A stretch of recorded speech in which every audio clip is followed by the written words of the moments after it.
My sons went to see Lyle Lyle Crocodile and were listening to the songs in the house. Yeah. A lot. Now, when I first encountered Javier Bardem, back in the early 90s, seeing a movie seemed to be all about him furiously copulating with Penelope Cruz. I had no idea I eventually would be dancing around my kitchen listening to him sing a duet with a reptile. This is how the world works sometimes. 1 minute you're furiously copulating with a beautiful Spanish woman. The next minute you are interacting with a singing crocodile. Of course, I believe he's married to Penelope Cruz, but it's more of a... It's early in the morning. Yeah. Should we? Sure. Sure, because you're still Penelope Cruz, and I'm still Javier Bardem. And he is still Lyle, and he's standing in the corner of our bedroom looking at us.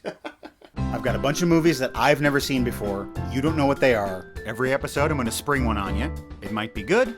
It might be bad. We'll watch it and talk about it. Welcome to The Basement.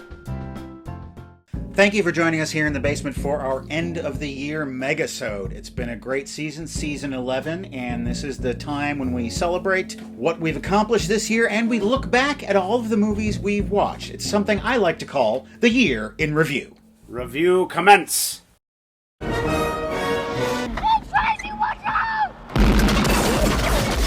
Thought you were hungry, Tracy, so we got some lead for you to eat. Dick Tracy is in disgrace tonight. He is going to change his name to Disgracey.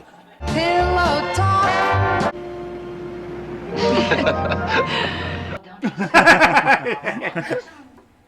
Hurry back. Quicker than a cow poke chasing a chalk wagon. And I'll be back to poke your wagon in just a couple minutes. They were the footprints of a gigantic hound. A hound? A hound? A hound? Keep an eye on that handsome. That guy's not handsome at all. In the 1970s, this film was re-released and retitled Honky Heat. If I turn my back long enough for Big Ed to put a hole in it, there'd be a hole in it. Tautologically correct.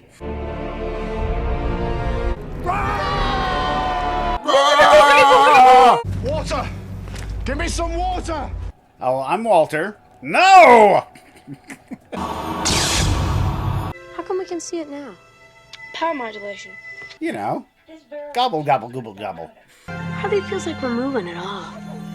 Great suspension on this thing. Yeah, suspension of disbelief. I'm as surprised as you are, sir. You can see it on my face. I am as surprised as you guys are. Yeah, this scene is electric. I mean, it's electronic. Yeah.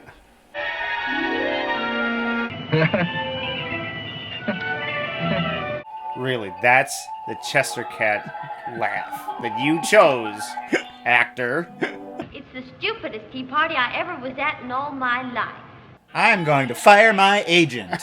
One pill makes you larger. That's Alice over there. Don't ask her anything. No, wait. Or should you? What's happening? Don't worry, just relax. And try not to tear off your skin no matter how many ants you see or feel on it. Or in it. Here is another vagina-like image for you, movie viewer. There's vaginas shooting at vaginas now. This movie is the vaginiest.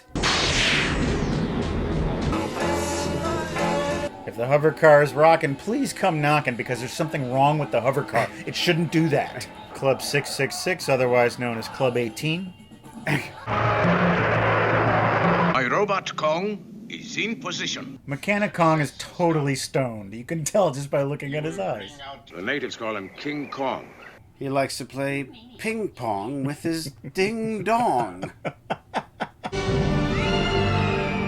Robot Dudes.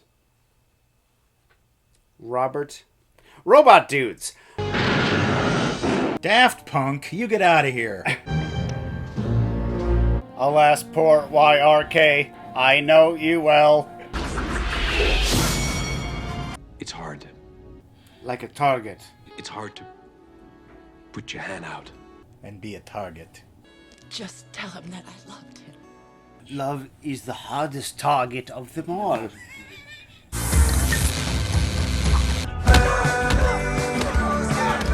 They thought they were messing with the electric blonde. Yeah. No, she's past electric. She's atomic! no law that says you have to play with the Yankees. And there's no law that says you can't be a dog or a donkey or a monkey. Plat de victoire. Yeah, you're laughing now, Matt, at my bad French. You know what I'd like to do? No, what? I'd like to adopt. A French accent. This is a French movie, right? I don't know. We're speaking English. I'm confused. Yeah, it looks like he might have slept in there. There's fresh blood on the floor. But it didn't taste like his blood. You ought to shot the polecat yourself when you had the chance. Yeah, but I ain't got no hunting license. Wonk! Two dudes show up with beer. Blake and the other one. It's Door Douche. Here to make a delivery. Door Douche. Why don't you start in the kitchen and get us some beers? Cool. No, cold. Look. Willie Loman's come home.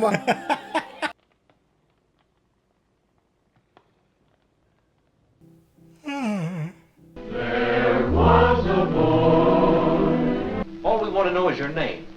Just your name. Stanton Finkelbort. Why, I tell people my name 100 times a day. Not my real name. No, sir. If they knew my real name, I'd be arrested. For being a police impersonator. You're my number one customer. You're my number one customer. You're my number one customer. He can only count to one. Hey, buddy. How are you? Whoa. This one must be a pain, dear. Turbo Man! Not Turbo Man. Terminator. You have no repentance. You're bad. You're bad. You're bad. Chamon. Well, what have you got to say for yourself?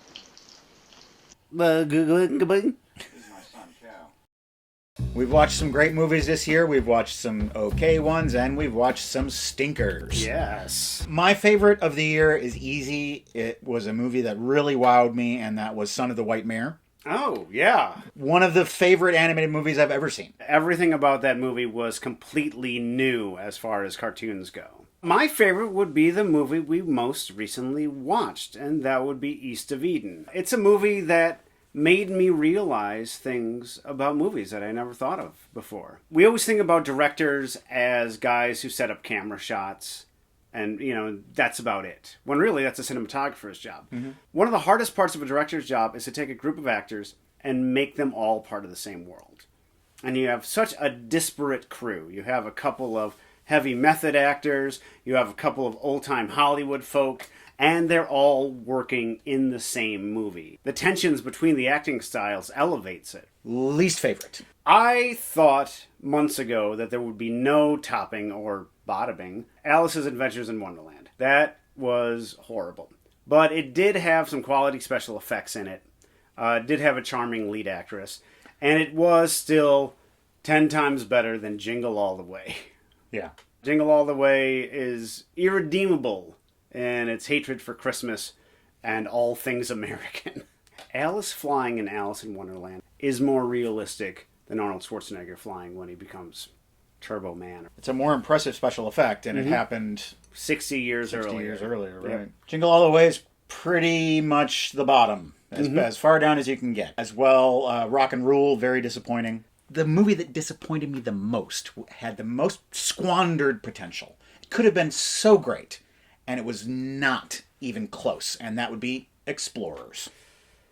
Yeah, Explorers was a near whiff. All the elements were there. Yeah, it was like watching a baseball game where there was just one guy at bat and he kept getting foul balls, and it's like, just strike out already. Another one of the worst movies we saw this year was House of the Long Shadows. Yes. Which is sort of like a big, tasty bowl of punch with a single turd floating in it.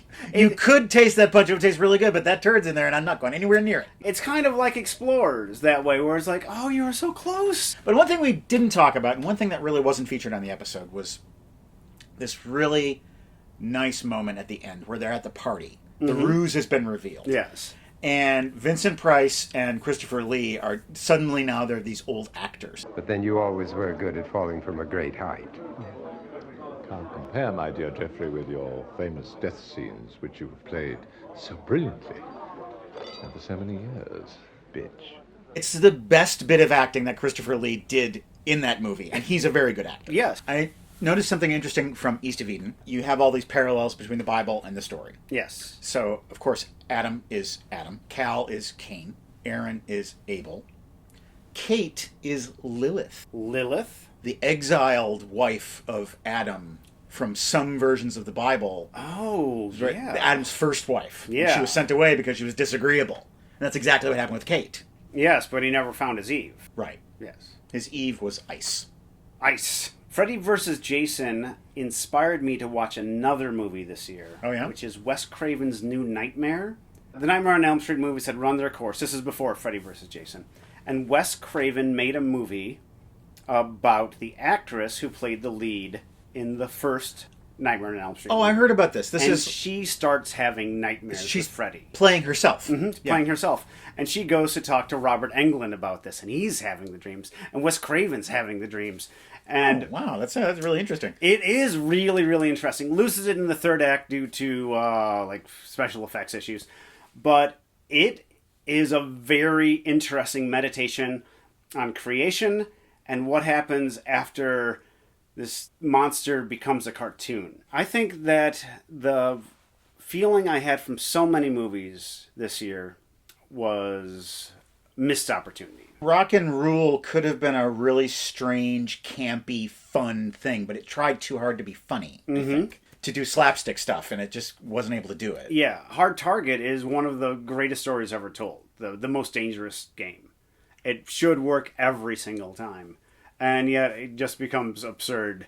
The tradition here on the end of the year Megasode is to go to the old leather couch and watch something. Of course, we tend to choose a short film or two, and this year they've been chosen by Craig. Thank you. Very Great British Bake Off of me. Now, off we pop to the old leather couch.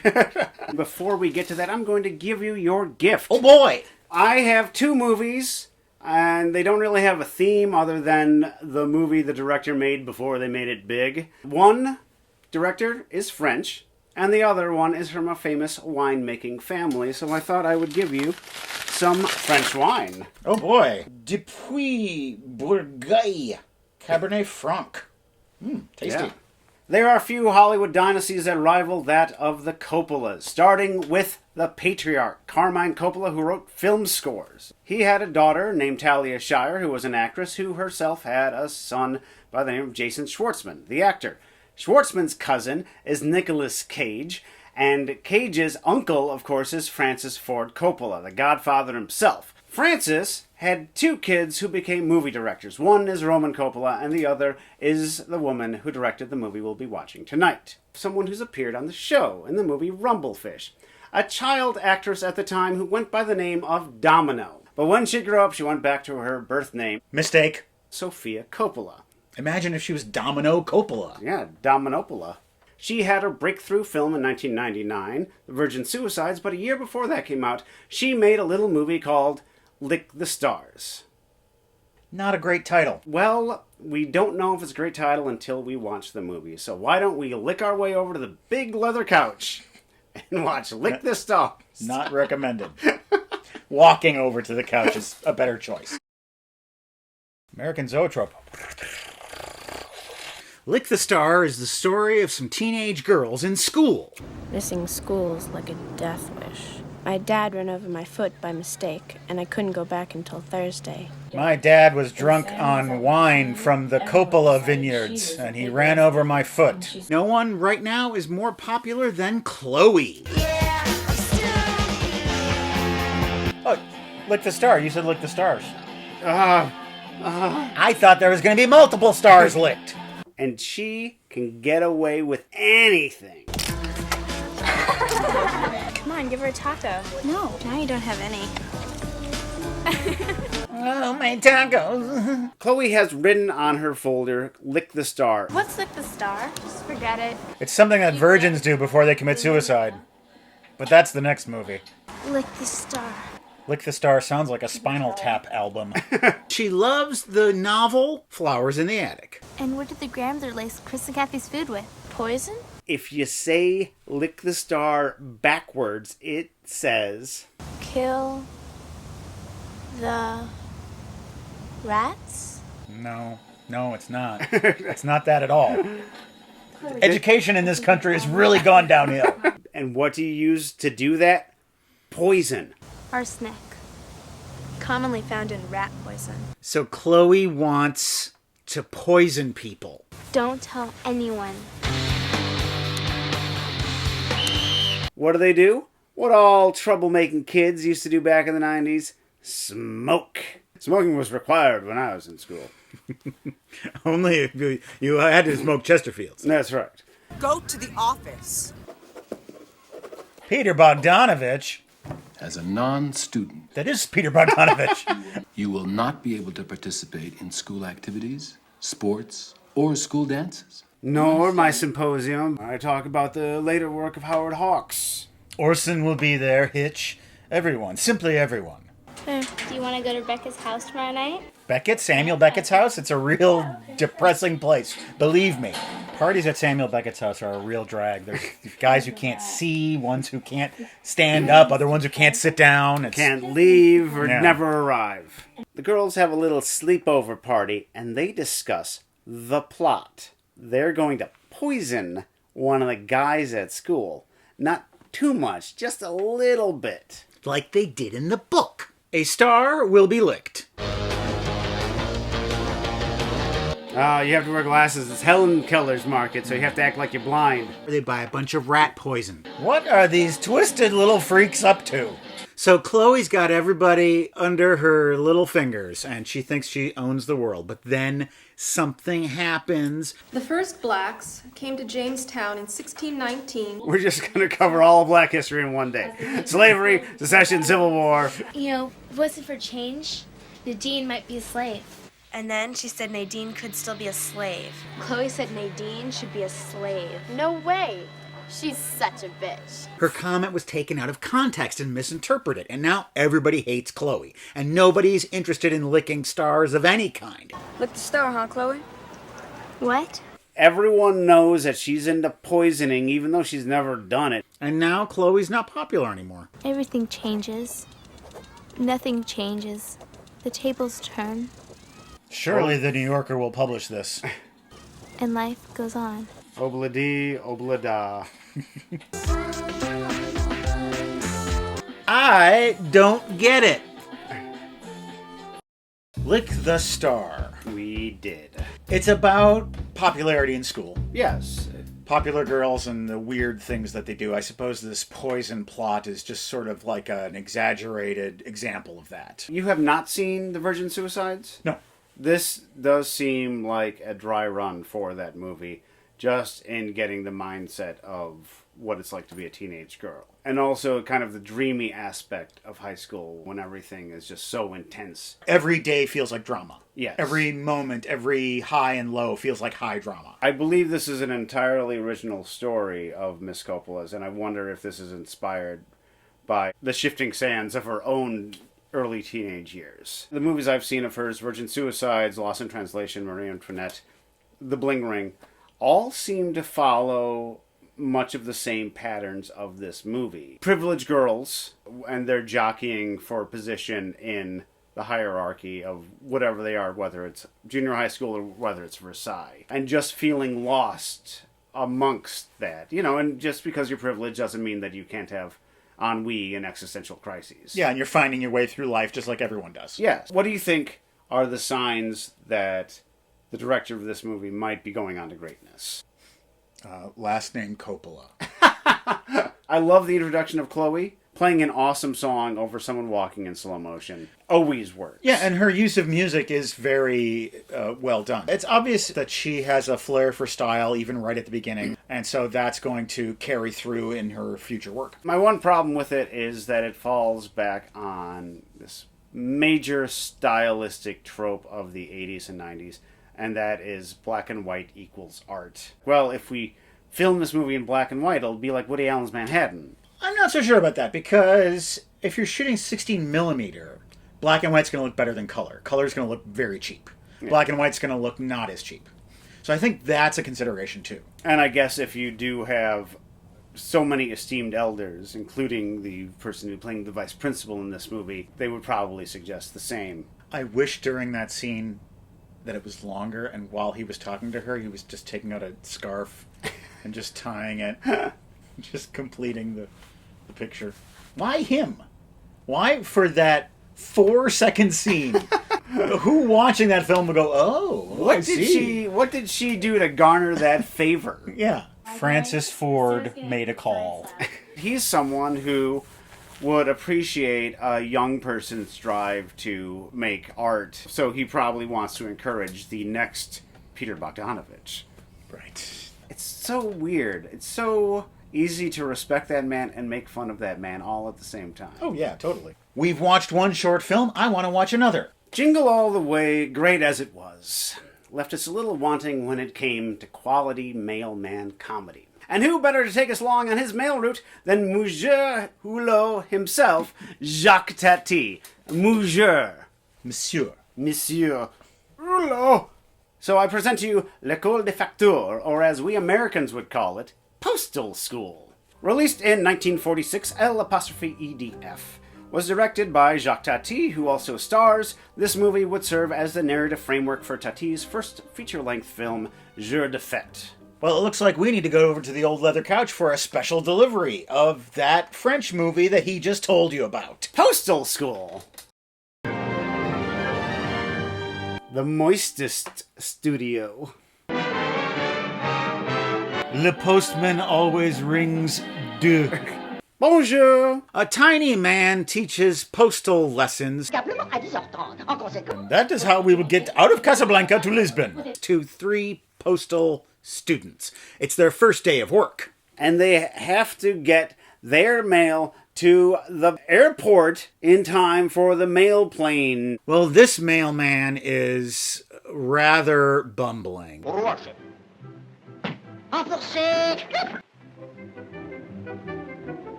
Hooray, hooray, hooray. Hooray for Captain Spaulding, the African explorer. He can do things like use the back of a truck as a moving desk. Lavash! Don't crash into Lavash! He comes up to a train track. There's no train going by, but the gate's down. That can't slow down the mail. But then he loses his bike. Steal the bike from the woman. And then he gets his bike back. He stops by the church to drop off something, and he gets a little ride in the process. He should have come back down and had a massive hunch on his back. You know, I would love to do that once. I would love to have been that woman in the scene, just to, like, feel it.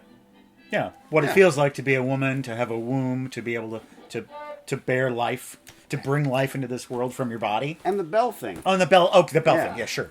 He delivers a package to this woman, but her cleaver is a little too quick, and now no one's going to wear those shoes. Isn't that a man? And of course, he's gone just long enough for the truck to take off, taking his bicycle with him. The truck's in it. And the bicycle's an it as well. And the man is a he. He, him. This is not even about postman school. That was such a small part of the thing. This is a day in the life of a postman. The bike gets away, is the thing. Yes, and he chases that bike all over. And the bike just keeps rolling in defiance of physics. But luckily, the bike knows what's good in life, and it stops at the nearest tavern. And he goes inside to deliver a letter to the barman who delivers to him a little drink. And just like that, he is dancing. He shakes his ass all over the dance floor. But then he notices the time because he hears the plane coming in. He hits the road and he is biking so fast. Faster than these guys. It was found out years later. Lots of steroid issues with Jacques Tati. Yeah. That's how he got to be such a good bicyclist. He finally makes it to the airport. The plane's just taking off. Oh, he's gonna go full Tom Cruise here. Do it! Ride the plane! He can't catch up, but his mailbag can. And that's just enough of a tail to throw off the aerodynamics of the plane, destroying the plane and killing the pilot 5 kilometers down the road. That does not happen in the film. It's implied. The postal school. Yes, l'école de Facteurs. Apparently you just have to ride a stationary bike for 5 minutes and then you're qualified. We come in late in the scene. Maybe they're biking all day. Tati talks more in this movie than he does in his final 4 movies. Because his Monsieur Hulot character, Monsieur Hulot... You have a real problem with that word. Yeah, I do. I take Spanish. His Hulot character never speaks, or hardly ever speaks. He says Hulot. Mm-hmm. Yes, that's all. He's like Mr. Bean. Mm-hmm. And watching this, every single time he talks in this movie, you're like, why? You can see where his strengths lie in this. It's the physical. Yeah. The perfect execution of swinging the satchel around and whacking the guy on the head. The construction of the bits and the gags leaves a little to be desired. Yeah. I do have to commend the bicycle special effect. Yeah. How did they make that bicycle roll so far so well? I wish that his character had more character. You see that in Hulot. That guy's a guy. He's a person, and we know how he looks at the world. And we know how he approaches things. I didn't get that sense with this mailman. He is not a character, he is a type. And there's this type of comic role of the, I'm going to do everything right, and I'm going to do it better, and I'm going to do it fastest, and this is how I'm going to make everything wrong. But as usual with Jacques Tati, I'm more distantly appreciating the comedy. Usually I just nod and smile. This time I was mostly just nodding. And it's not just the era, because I watch things from the 1940s that I laugh uproariously at. Oh, yeah. Hell's a Poppin' is a prime example. That came up before this. So I think there's just something that's so mannered about him. Things don't get pushed to the point of funny and past the point of funny. They just approach funny. And now is a very special time here at the end of the year when we induct new members into our Welcome to the Basement Hall of Fame. Typically, these are people who have appeared at least twice on our show. People who we feel deserve to receive this highest of honors. Yes. And today we have 6 more of them. We begin with Steve Buscemi. What's the rumpus? That is the rumpus. He is one of America's most revered character actors, and if there is a man who just brings a mood to any movie, it would be Steve. He's been in Armageddon, Tales from the Dark Side, and Paris Je T'aime on our show, and now he is in the Hall of Fame. Next up, we have a man who Craig once called a big sack of dirt, and I once called a human potato. It's Edmund O'Brien. Despite these epithets, we are inducting him into our Hall of Fame because we were so impressed with him in the movie White Heat. And also in the movie The Girl Can't Help It. So we can't help getting him into the Hall of Fame because the guy turns out to have a lot of range for a potato-y bag of dirt. Yes. Who's next? You know, sometimes you don't have to see an actor to appreciate an actor, and that's why we are inducting Paul Frees. You don't recognize him? Well, you know his voice. Legendary voice actor for decades. He was in The Last Unicorn, The Point, Dillinger, Colossus, and King Kong Escapes, doing the voice of Doctor Who, no less. You know what, folks? Dreaming is free. The tide is high, and we do not have hearts of glass because we are welcoming open-heartedly and with open arms Debbie Harry into our Hall of Fame. Not just a singer, she acted in a number of movies that we've watched. Hairspray, Tales from the Dark Side, and Rock and Rule. She brings that sassy post-punk energy into all of these movies. And now she's bringing it into the Hall of Fame. Rapture.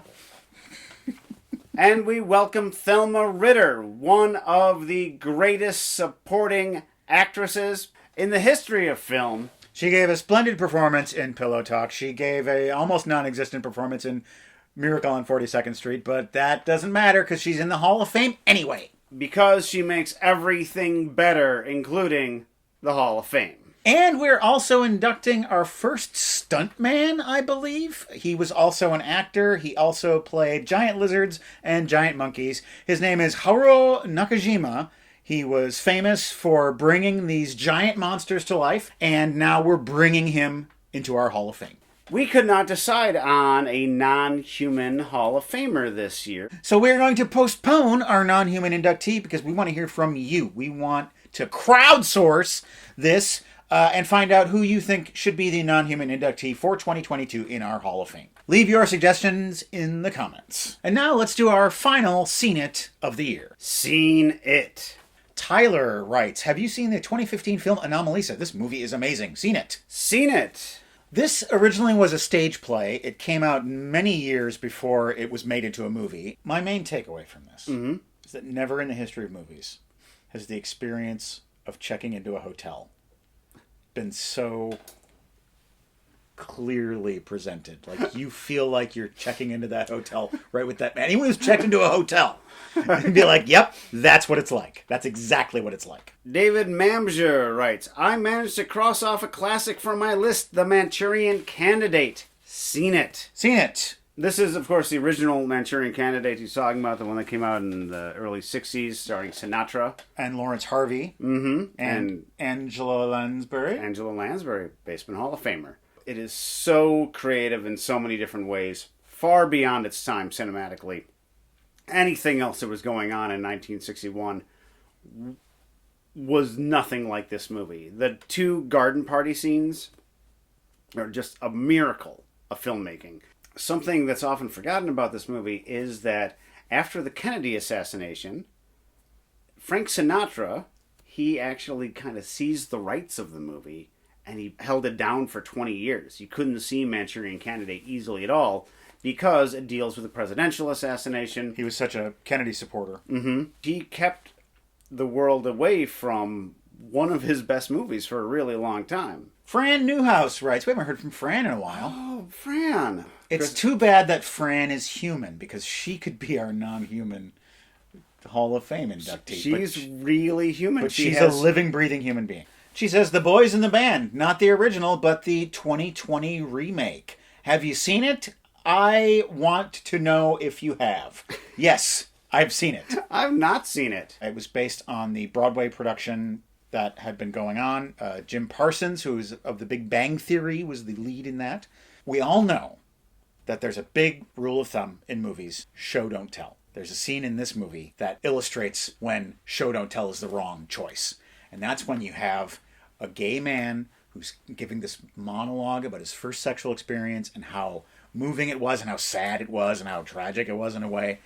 And then they cut to scenes of what he's talking about. I don't need to see the pool. I don't need to see the 2 boys splashing in the pool. I just want to see this guy saying these words, and I want to see the people in the room reacting to him. That's what's powerful. Theater, and by extension film, goes back to someone standing in front of a group telling a story. Car chases are cool. Sex scenes, dance scenes, cool, cool, cool. Talking, just as cool. It's time for our final scene of the year, and as per Megasode tradition, we are going to take an undisputed classic, and we're just going to talk about what we didn't like about it. Noah DeJong writes, I finally got around to seeing North by Northwest. I had it on my laptop for a long time, but never took the time to watch it until now. Seen it. Seen it. Noah, get it off your laptop. Watch it on a TV at least, please. And I want to see the cornfield scene on the big screen. Well, when the movie starts, you hear the Bernard Herrmann score, you see the Saul Bass titles, you know this is going to be a huge film. Mm-hmm. One thing that's so great about Hitchcock is that you can really feel the size of the film. Psycho is a tiny, claustrophobic film. It's all about small hotel rooms and little showers and things. And North by Northwest is just as big as Mount Rushmore. Yeah. So what don't I like about it? Yeah, we're not really criticizing it. We're just kind of praising it. So I'll say that the flaw of the movie is that the house that James Mason lives in South Dakota, first off, could not be on the back of Mount Rushmore. Second off, it's supposed to look like it was designed by Frank Lloyd Wright, and Frank Lloyd Wright would not have those 2 struts supporting the cantilever because it wouldn't be a proper cantilever. Boo, Hitchcock! And you should have left your office a little earlier and you would have caught that bus. There's a place you can go where you won't be poisoned by arsenic. You won't be run down by a mad mailman. It's our website, welcometothebasementshow.com. All of our episodes are there, the entire catalog, and there are PayPal donation buttons that you can click on and make a one-time or rolling monthly donation to support this show. Yes, and someone has done this. Emilia gave us a very generous donation. Happy holidays, and thank you for all the entertainment over the years. Thumb kiss from Finland. Hey! Well, season 11 is very close to drawing to a close here, and we're going to take a short break over the month of January. But that doesn't mean that there won't be anything for you to do. We are going to be continuing to post things on Facebook for you to look at, polls and questions to answer and things like that. Those are a lot of fun, and those help us construct our shows for the next year. We'll be asking you what some of your favorite and least favorite movies from 2022 were, and we'll be using those as Scene It suggestions for the following year. You don't have to wait to see that Facebook post. If you have a Scene It suggestion or a question for us, you can leave it on the comments of this video right now. We'll also have updates on the Hall of Fame that will be coming up over the month, and maybe some other fun stuff. Who knows? There is a complete playlist of Season 11 in our description, along with playlists of all of our seasons. You can go back and check out, see if there's any episodes you've missed, in case you are hungry for more of The Basement in the month of January. But the season isn't over just yet. If you want more Craig and Matt chat, you can watch Unboxing, the final one of the year, which is going to come out this coming Friday.